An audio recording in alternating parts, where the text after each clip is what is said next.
welcome back to my channel. I've just been doing some knitting today, and I've knitted this headband. I don't know if you can see it there.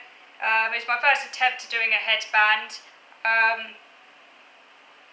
It's not like the best attempt because obviously, as I said, it's my first attempt, and I want to make another and see if I can improve it.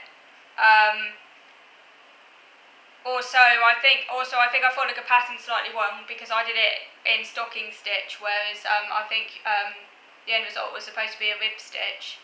So it doesn't really matter.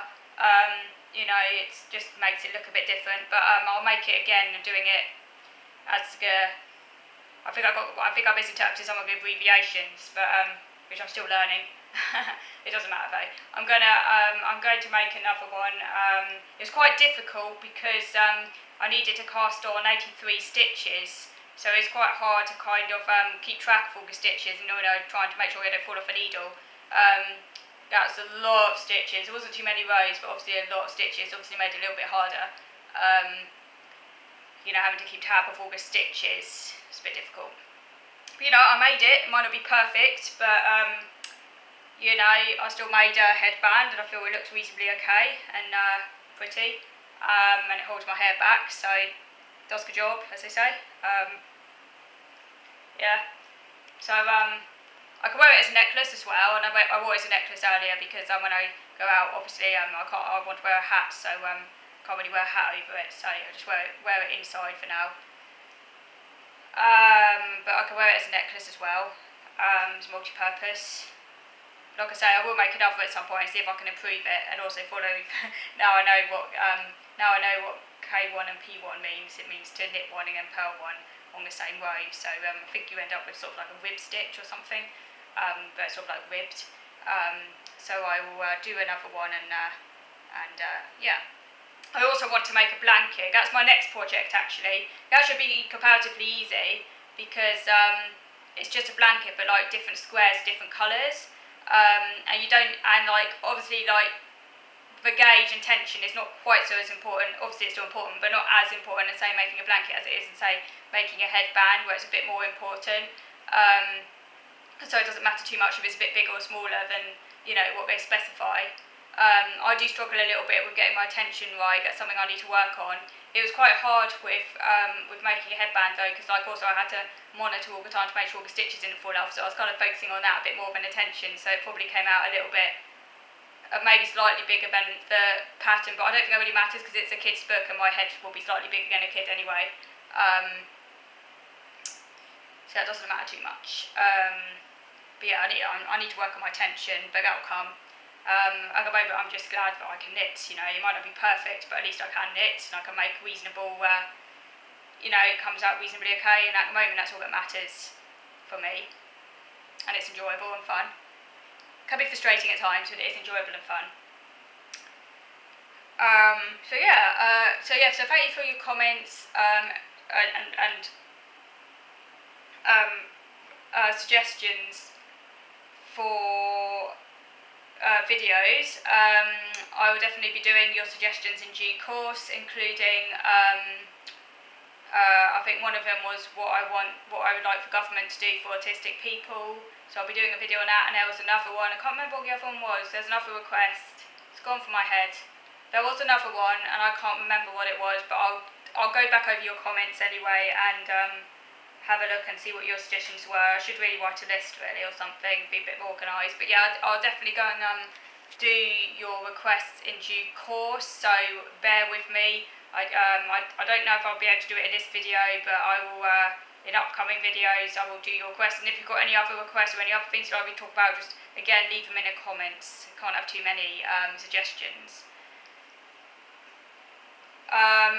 So I saw a fox today, by the way, in the garden this morning. I saw a fox. Actually I saw two cubs. They're probably about, it's hard to tell, 4 or 5 months old. It's hard to tell. But there are two cubs. One of them jumped into my pear tree and took some plums, which is nice because I actually picked most of the plums a day or two ago. I got a massive glut this year, and they're really nice plums. So last year they had maggots in them, so I picked most of them. Some were a bit too high up for me to to pick, and it looked like the fox was going for the higher up ones. And I'm like, good for the fox, you know, can share the plums out. Fox deserves some plums as well. You know, it's hard being a fox. They like plums, by the way. So I felt happy for the fox, seeing it take some of the plums and they won't go to waste. Because I can't eat all of them, that's impossible. It rolled in the grass, had a little pouncing game with its playmate. Didn't stay for very long, but it was a nice sighting. It was about 5 o'clock today because I got up early. I saw it. So I think they do come a lot actually. I don't always see them because it depends what time I wake up, and I sometimes get up late to get a nap, so I don't always get to see them. But that's not to say they don't come. It might just be like, you know, I think, you know, you have to be up quite early to see foxes. But it's very lucky when I do get to see them. So I wanted, and another thing I wanted to just mention briefly was that a day or two ago I took part in an OCD lived experience Zoom meeting, which I think I have mentioned before, that I attend these meetings every now and again. They're quite sporadic, they don't take place that often. But what we're doing is we're creating an awareness raising video on OCD for people who work in healthcare. The group is run by a clinical psychologist. I think that's her position. She sort of like chairs it. And there are a few people there from like sort of students who are like undergraduate students, but pretty much everyone there, though, other than them, have lived experience of OCD. I have a feeling, I'm not sure if the undergraduate has OCD as well, she might do. But yeah, pretty much all of the people there obviously have lived experience of OCD, apart from the person who's leading it, the clinical psychologist person. I think I'm the only autistic person. I think there was one other autistic person, but I've only seen her once. So no one at the last meeting was autistic, just me. But what we did was we shared our experiences of OCD, and this was recorded, and it's going to be shown in a PowerPoint presentation to healthcare professionals to help educate them about OCD. So I talked a bit about my experience as well, and it was recorded.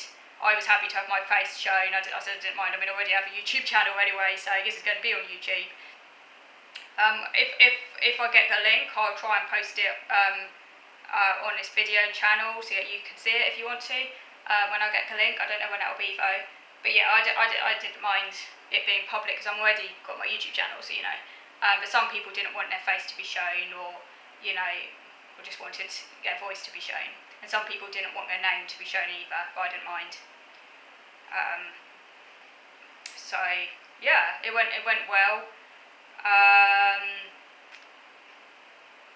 Interestingly, one person there at the group actually has been cured of OCD. I think he said he got diagnosed in his 30s, but he said he's been free of OCD for, I can't remember, a very long time anyway, which was quite interesting, particularly as he had OCD from quite a young age. But he said exposure response prevention had basically cured it, and he hasn't had any relapse even though he's gone through several stressful experiences.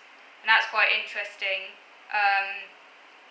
because obviously, like, I guess OCD is highly variable, and in my case, I don't think a cure is ever possible, but then my OCD is very much heavily embedded into my autism and like the whole way I see the world. So it's maybe a bit different, but then I do think there are different types of OCD regardless of whether or not you're autistic or not. And some people's OCD will never be cured. So yeah, it makes me wonder what the difference is really, why some people's OCD can be cured, why others can't. I guess I just need to do more research on this. There might be differences in the brain, who knows. It'd be interesting to have more research into this, I think. Okay, so those are just a few updates of what I've been up to recently. I'm going to move over to video number 2 now because I want to carry on talking about some autism traits in a bit more detail, and some other things as well. So moving over to video number 2 now.